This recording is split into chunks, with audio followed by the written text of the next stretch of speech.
Bonjour, ici Ladislas Maurice de Investisseur Globetrotter. Donc aujourd'hui nous sommes au Monténégro et nous allons discuter de pourquoi beaucoup de francophones déménagent ici au Monténégro. Et ensuite on va aller voir une jolie maison pour donner un peu une idée de lifestyle que les gens peuvent avoir ici au Monténégro. Donc Nico, ça fait de nombreuses années que tu es basé ici au Monténégro et tu aides des francophones à déménager ici. Et donc on avait une discussion avant, on était en train de boire une bière et tu m'expliquais comme quoi tu voyais de plus en plus de francophones qui déménagent ici. Oui, alors en fait c'est une tendance qui reste en fait tout simplement qui ne prend pas fin depuis le bordel tiré du 6-19 avec déjà pas mal de vagues d'expatriation à ce moment-là. Et là effectivement avec la situation politique en France qui est très d'abord d'une part instable et en plus au niveau de la majorité qui prend le pouvoir n'est pas vraiment séduisante pour une majorité, une partie importante des Français qui n'en peuvent plus et qui veulent tout simplement changer de vie et du coup pour changer de vie, changer de pays. Et le Monténégro se trouve sur cette destination nouvelle vie, quoi. Et donc pourquoi est-ce que les gens viennent ici? Donc je comprends pourquoi ils quittent la France, donc là si on parle des Français spécifiquement, mais pourquoi viennent-ils au Monténégro? Pourquoi pas aller en Espagne? C'est vrai qu'il y a pas mal de Français qui veulent entre guillemets quitter l'UE puisque si on regarde les sondages etc, les gens ne veulent plus de l'UE mais ce truc existe encore. Les gens tout simplement ils le quittent géographiquement, ils se retrouvent au Monténégro avec un style de vie très libre. En général la priorité pour venir au Monténégro, de ce que en tout cas ma clientèle cherche, c'est la liberté. Et elle la trouve ici, mais pas la liberté en mode jungle, c'est-à-dire que on vit librement ici, mais il y a quand même une base, il y a des infrastructures, c'est pas le bordel, il y a pas il y a certains pays où tu as beaucoup de liberté, mais tu as aussi la corruption après qui te dérange dans le quotidien. Je pense à l'Amérique du Sud, tu vois, à certains pays. Ici, t'as pas ça, donc tu vis tranquille. C'est le pays où tu veux rester tranquille, qu'on vient pas te faire chier. Tu viens, tu vis ta vie ici. Les gens, si tu veux être copain avec eux, tu discutes avec eux, mais tu peux faire ta vie entre guillemets en te laissant oublier si tu veux. Et donc c'est un luxe. Vivons heureux, vivons cachés. C'est une expression française qui est bien connue. Et le Monténégro répond vraiment à cette phrase, tu vois. Et donc, au niveau de l'imposition, c'est ce qui fait peur beaucoup à aussi non seulement des Français, mais aussi des Belges et des Québécois, c'est l'imposition. Donc, je te dis la liberté. Pour moi, dans la liberté, et inclut la fiscalité. C'est sûr que si tu as une fiscalité qui est beaucoup moins, on va dire, agressive, ça te laisse plus de choix, puisque tu as plus d'argent pour ton foyer, donc ça te laisse plus de choix dans la vie du quotidien. Et c'est aussi ça la liberté, c'est d'avoir un peu moins de fiscalité et d'avoir ce que j'appelle un upgrade dans la vie de tous les jours, parce que tu as plus d'argent dans tes poches et tu peux en faire ce que tu veux. Donc effectivement la fiscalité au Monténégro, c'est aussi pour ça que les gens viennent. C'est pas non plus un paradis fiscal, vous pouvez trouver moins cher dans le monde et même en Europe, mais en l'occurrence c'est quand même comparé au coût de la vie, ce que je dis souvent, c'est quand même une recette assez explosif, parce que si on regarde par exemple Dubaï ou des destinations qui sont très très marketées pour leur fiscalité, mais derrière tu vois par exemple Singapour, fiscalité exceptionnelle, mais la vie à Singapour, ta fiscalité tu la payes tous les jours tellement c'est cher. Donc ici au Monténégro tu as une fiscalité correcte, mais avec un coût de la vie aussi qui est correct, et c'est ça qu'il faut dire quand on compare avec l'Asie où les prix ont beaucoup augmenté. Par exemple en Thaïlande, même d'autres pays asiatiques, pas seulement la Thaïlande, tu as un coût de la vie qui a beaucoup augmenté. Aujourd'hui, même si tu vas au Monténégro, à Tivat, qui est la ville la plus chère du Monténégro, à l'heure où je te parle, on est en 2024, tu peux encore trouver un plat du jour dans un restaurant à 6 € avec la vue mer. Et ça, je le dis, ça existe maintenant. Et c'est pas les prix d'avant Covid que je vous sors là. Donc quand même, il y a des prix qui sont raisonnables pour un certain nombre de services. Si on compare par exemple pour l'énergie, parce que l'énergie c'est un gros sujet maintenant, on voit les factures d'électricité en France, gaz, complètement délirantes. Moi j'ai fait un comparatif, je le sortirai éventuellement, on pourra le partager. Pour l'eau, quand on paye ses factures d'eau, on paye juste ce qu'on consomme. Il n'y a pas de frais d'abonnement à la con. Tu consommes rien, tu payes rien. L'électricité, tu consommes rien, tu payes rien. Et quand tu consommes, c'est en général 50 à 70% moins cher pour l'électricité, l'eau. Et les ordures ménagères, c'est souvent ridicule aussi. En France, tu vois, ça devient délirant les prix. Moi, j'ai d'immobilier aussi en France. On s'en sort pas, tu vois. Je crois que moi, j'ai eu des apparts avec des factures de gaz à 800 balles par mois. Ouais, tu vois. Et je suis pas dans la zone la plus froide de France. Donc en gros, une fiscalité de entre 9 et 15% de manière générale, avec un coût de la vie qui est beaucoup moins cher. Si vous voulez encore moins cher, vous pouvez aller dans le nord du pays, dans les montagnes. Et là, vous avez des pizzas entières. J'ai vu des prix entre 3 et 5 euros pour une pizza. Ça, c'est 2024, c'est pas 2019. Donc, mais ce qui est vrai, ce que tu dis, c'est que c'est assez peu marketé. C'est le Monténégro du Nord.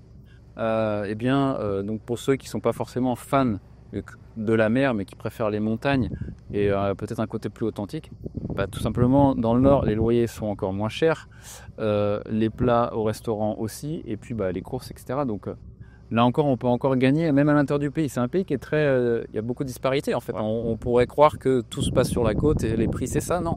Même dans la capitale, ce qui est paradoxal, les prix sont moins chers. Donc en général, de 20 à 30% par rapport à la côte.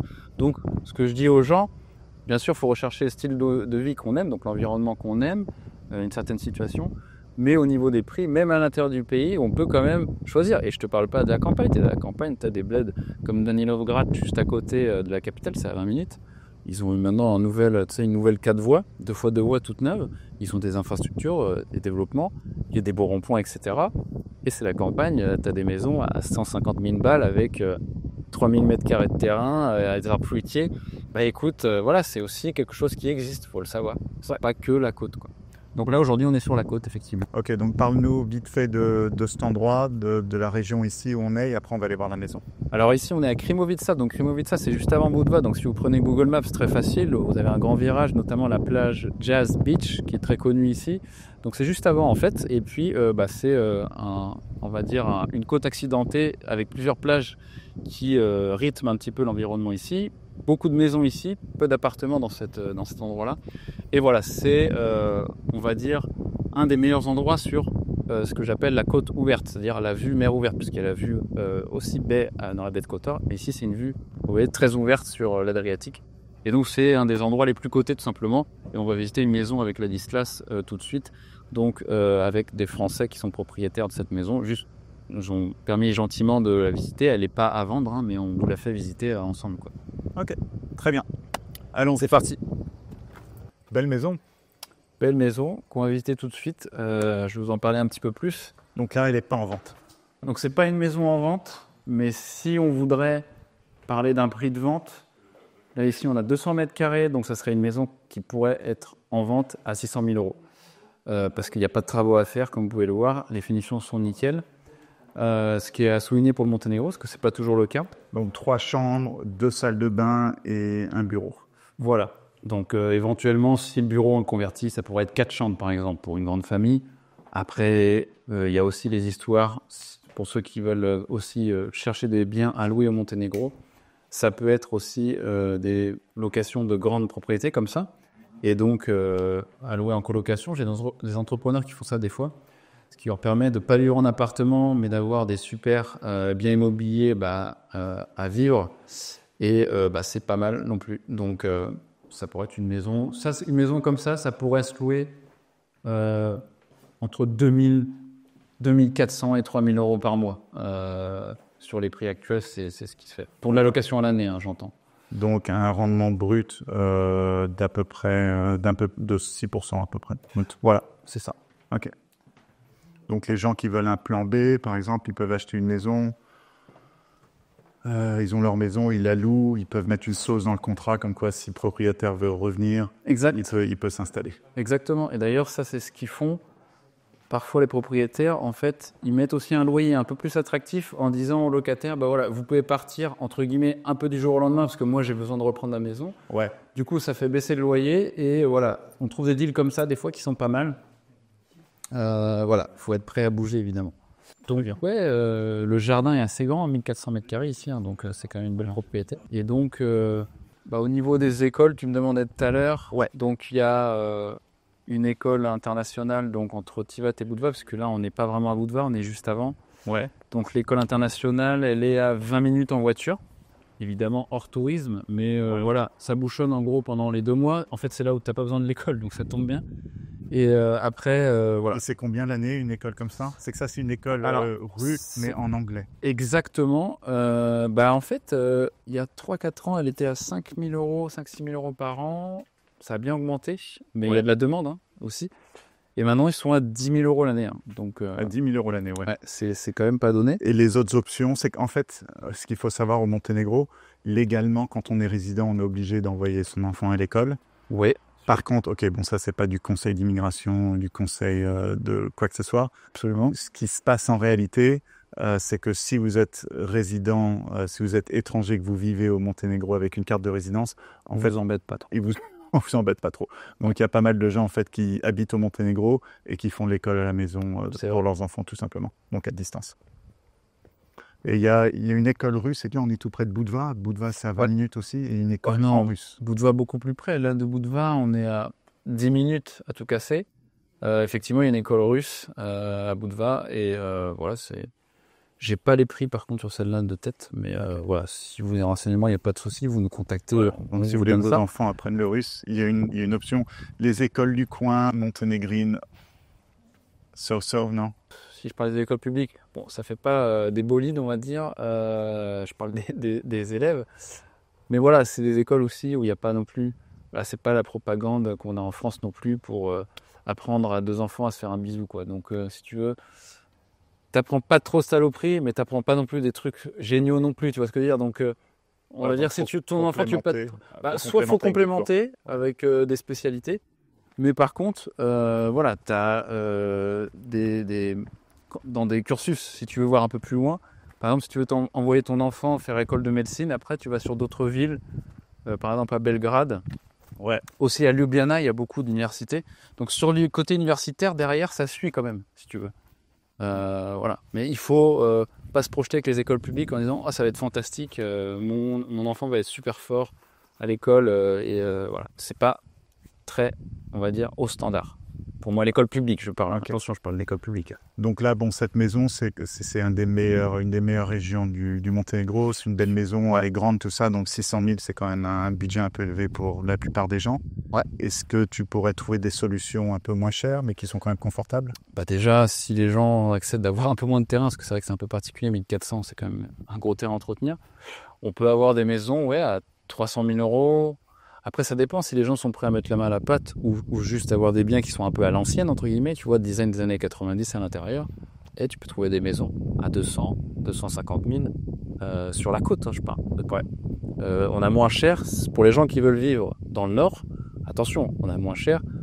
Autour de Podgorica, on peut trouver des maisons dans la campagne à 15-20 minutes de la ville à 120 000 euros aussi. D'accord. Aussi, dans le nord, un endroit qu'une ville que j'aime bien, c'est Nikšić. Ouais.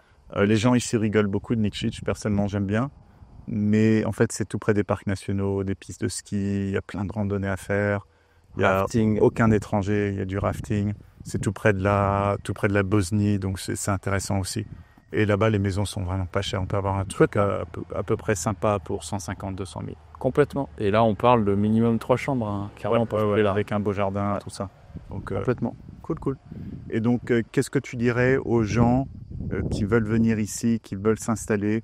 Quel est le plus gros choc culturel qu'ils pourraient avoir? Donc, quand tu as une famille française qui s'installe, quel est un peu le premier choc culturel qu'ils ont ici, un peu pour les aider à se préparer? Pour une famille, déjà quand tu as une famille, en général, tu as une voiture, parce qu'il faut que tu transportes tes enfants, faire des courses, etc. Je dirais que le premier choc culturel, c'est peut-être la conduite. Tu vois, c'est un peu les dépassements, c'est assez franc, tu vois, c'est assez sportif, on va dire. Comme dans les années 80, quoi. Voilà, les années 80 où on mettait pas notre ceinture et il n'y avait pas de radar. Là, on est à cette époque-là, en ce moment, au Monténégro, donc si vous êtes prêts à rentrer dans la nostalgie, c'est maintenant, pour la conduite. Donc ça, c'est le premier choc culturel, parce que c'est celui qui se voit tout de suite. C'est-à-dire, tu n'as pas besoin de parler une langue, etc. Tu es confronté tout de suite. Voilà, ce que je vois après, effectivement, c'est le choc de la langue. Mais attention, comme tu es dans un pays où il y a beaucoup d'étrangers, il y a presque, en résidant étranger au Monténégro, on est entre 70 et 100 000 personnes, c'est quand même énorme. Donc, si tu parles anglais, tu vas rencontrer des gens et le choc culturel, il va être multiple. C'est-à-dire qu'il ne va pas être que slave, il va être même un choc culturel. Tu vas rencontrer des Allemands, des Italiens, des Russes. Sur une population de 600 000, donc ça fait vraiment beaucoup d'expatriés. Et on parle pas, c'est pas des gens, des immigrés qui débarquent pour du travail, etc. C'est des expatriés. Ah ouais, c'est des gens qui ont les moyens de vivre, ils sont pas des boulets pour l'économie et pour la société, ils consomment en plus. D'ailleurs, c'est pour ça que c'est un des pays qui a le plus de croissance en Europe tout court, hein, le Monténégro, et depuis plusieurs années, hein, vous pouvez suivre. Voilà, on discutait un peu des possibilités pour les maisons, mais les chocs culturels, etc. En vrai, ça reste européen. Ouais. Donc le choc culturel, c'est plutôt le choc, on va dire, au niveau de... Les gens sourient pas pour rien. Mais ils Donc, sourient c'est- pas. Ben voilà. Sauf quand ils se moquent de vous. Voilà, non, mais on va dire qu'ils sourient quand il y a une raison. Donc effectivement, une blague sur vous, c'est une raison. Mais non, c'est slave. Donc ceux qui aiment bien ça, le côté pas faux cul à l'anglo-saxonne, on sourit surtout pour faire de l'argent. Et en fait, par derrière, voilà. Non, ici, c'est très direct. Donc les gens sont froids au premier abord, mais on peut se faire de vrais amis. Si tant est qu'on fait des efforts aussi avec eux pour communiquer et pas juste voilà, pour demander que des services, etc. Mais voilà, c'est une vie normale après. Hein, c'est Ok, très bien. assez simple, quoi. Donc, si vous êtes intéressé par le marché immobilier au Monténégro, j'ai écrit toute une analyse et Nico peut aussi vous aider à trouver une maison pour louer, pour acheter ou tout simplement pour investir. Et si vous êtes intéressé par obtenir la résidence ici au Monténégro, il y a aussi un lien en dessous et Nico peut vous aider. Donc, en gros, Nico, c'est Monsieur Monténégro, il peut vous aider de A à Z. Voilà, tout ce qu'il y a Monténégro. Tout à fait, voilà. Je vous dis à bientôt sur Adriatique. Parfait. Merci à distance, ciao. N'oubliez pas de télécharger mon e-book gratuit 12 erreurs à éviter lorsque l'on investit dans l'immobilier international que vous trouverez sur mon site qui contient aussi de nombreux articles sur l'immobilier et l'expatriation. À bientôt.